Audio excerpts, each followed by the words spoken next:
Hello students, ये video बनाई गई है पॉलीमॉर्फिज्म या फंक्शन ओवरलोडिंग पे। What is polymorphism? It is one of the OOP concepts in which one name having several forms is defined. यानी कि अगर एक ही नाम के कई सारे फंक्शंस हो और हर एक फंक्शन अपना अपना काम करे तो उसे फंक्शन ओवरलोडिंग कहा जाएगा।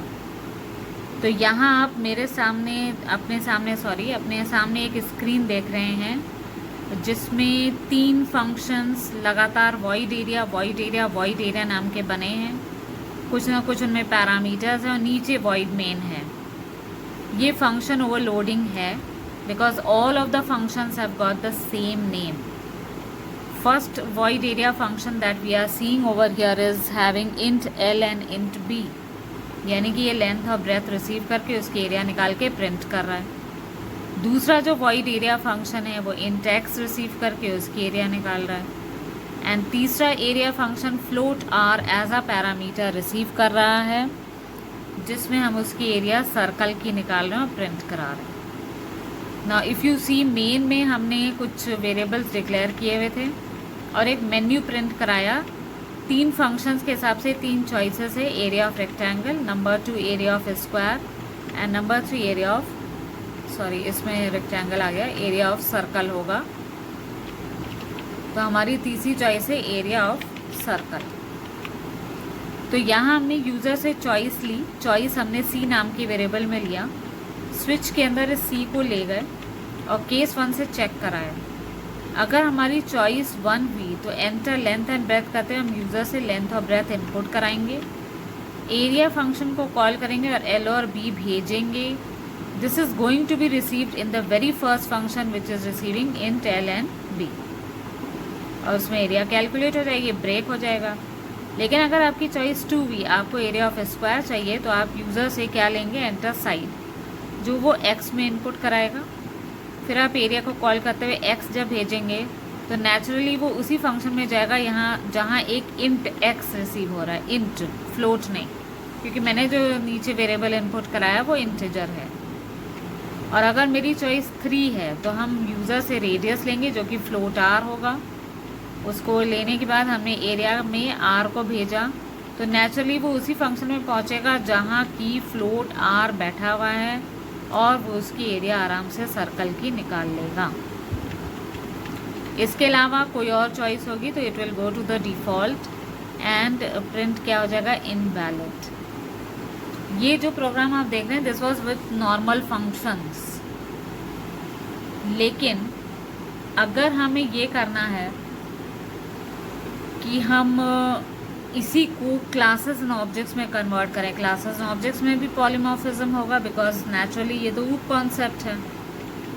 तो आपको अपने प्रोग्राम में जो चेंजेस करनी होंगे वो ये होगा कि all these functions have to be kept in a class. Class का नाम सपोज हमने फिगर रख दिया, फिगर, उसमें ये तीनों फंक्शंस हैं, इनलाइन फंक्शंस बनाए हैं, छोटे छोटे हैं। उसके बाद ये क्लास मैंने बंद कर दी एंड वॉइड मेन में मैंने क्या किया, इसी क्लास फिगर का एक ऑब्जेक्ट बना दिया, फिगर डी का कोई वो नहीं। अब यहाँ जब भी आपका जैसे चॉइस 1 हुई तो आपने लेंथ और ब्रेथ दिया, तो आपको डी की मदद से एरिया को कॉल करना होगा। जैसा कि आप लोग क्लासेस एंड ऑब्जेक्ट्स में पढ़ चुके हैं कि विदाउट ऑब्जेक्ट क्लास के कोई भी फंक्शन को कॉल नहीं किया जा सकता। हाँ, एक छोटी सी गलती मैंने की है, वो ये है कि पब्लिक सेक्शन में इन सबको नहीं बनाया है, क्योंकि बाय डिफ़ॉल्ट जो क्लासेस के जितने भी मेंबर्स होंगे, if you are not using any keyword they will all become private, और प्राइवेट तो क्लास के बाहर यूज़ होते ही नहीं है। तो यहाँ डी डॉट एरिया, और अगर चॉइस 2 भी उसमें डी डॉट एरिया एक्स करेंगे एंड यहाँ पर भी डी डॉट एरिया आर। तो अब अगर हम इसको क्लास एंड ऑब्जेक्ट से रन कराएं तो हमें एरिया ऑफ रेक्टेंगल और ये सब चॉइस मिल रहा है। फर्स्ट चॉइस भरी हमने, लेंथ और ब्रेथ ये ले रहा है and I am getting the area. वो क्लास के अंदर डी डॉट एरिया से गया, लेंथ और ब्रेथ लेके गया पहले वाले फंक्शन में जहाँ लेंथ और ब्रेथ रिसीव हो रहा है एंड एरिया कैलकुलेट हो जाएगी। और अगर चॉइस 2 हो जाएगी तो फिर तो सेकेंड वाले में आ जाएगा जिसमें वो साइड ले रहा है। तो अब अगर हम इसको रन कराते हैं, सेकेंड चॉइस लेते हैं, इसमें 6 दिया, so naturally I am getting the area is 36। Third choice भी रन करा के देख लेते हैं, 5 लिया, हमें एरिया मिला। इसमें आप लोग के मन में कई बार सवाल आ रहा होगा, ये बार बार आप रन क्यों करा रही हैं, क्यों एक ही प्रोग्राम में क्या ये बार बार नहीं चल सकता मेन्यू? बिल्कुल चल सकता है। हम इसे डू के अंदर रख दें मेन्यू को, और सबसे नीचे जो आपका स्विच केस बंद हो रहा था, फिर यहाँ पर लगा के while c is less than equal to 3।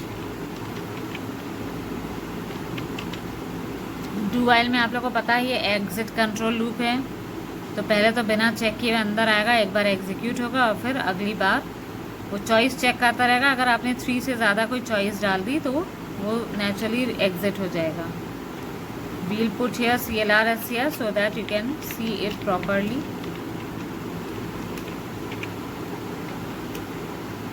तो अब यहाँ पर area of rectangle, area of square और एरिया ऑफ सर्कल है, मैंने 1 दिया। लेंथ और ब्रेथ आप देख रहे हैं दोबारा मेन्यू रिपीट हो रहा है। अब रिपीट हो रहा है तो सपोज मैंने कहा थर्ड चॉइस, और रेडियस मैंने 4 दिया and I am getting the answer. Again ये रिपीट हो रहा है, जब तक आप 3 से कम या 3 के बराबर नहीं देते हैं वो चलता रहेगा, 3 से ज़्यादा देने पर स्टॉप हो जाएगा। So if I give you 5 choice, invalid किए गए। अब ये मेन्यू दोबारा प्रिंट नहीं हो रहा है। So in this program what we saw today in the concept of polymorphism. देखिए पॉलीमॉर्फिज्म की 2 कंडीशंस होती हैं। पहली तो ये है कि फंक्शन का नाम जो है सेम रहते हैं। दूसरा ये है कि अगर 2 फंक्शंस में, अगर आप ध्यान से देखेंगे इन फंक्शंस को, कुछ ना कुछ आपको पता चलेगा क्यों पॉलीमॉर्फिज्म है। अगर 2 फंक्शंस का नाम सेम है और आप सेम डेटा टाइप रखना चाहते हैं, इसमें आप देख रहे हैं इसमें भी इंट है, इसमें भी इंट है, सेम डेटा टाइप रखना चाहते हैं तो आपको पैरामीटर्स की क्वांटिटी अलग रखनी पड़ेगी। और ये आप देख भी रहे हैं यहाँ 2 पैरामीटर्स है, यहाँ एक ही पैरामीटर रिसीव हो रहा है। और यदि आपको पैरामीटर की संख्या या क्वांटिटी एक ही रखनी है, जैसे कि सेकेंड और थर्ड में देखिए, तो अगर क्वांटिटी सेम रखनी है तो आपको डेटा टाइप्स अलग रखने होंगे, क्योंकि अगर यहाँ पर भी आपने इंट रखा तो ये तो डुप्लीकेट हो जाएंगे, एरर आ जाती। तो एक इंट हो गया, एक फ्लोट हो गया।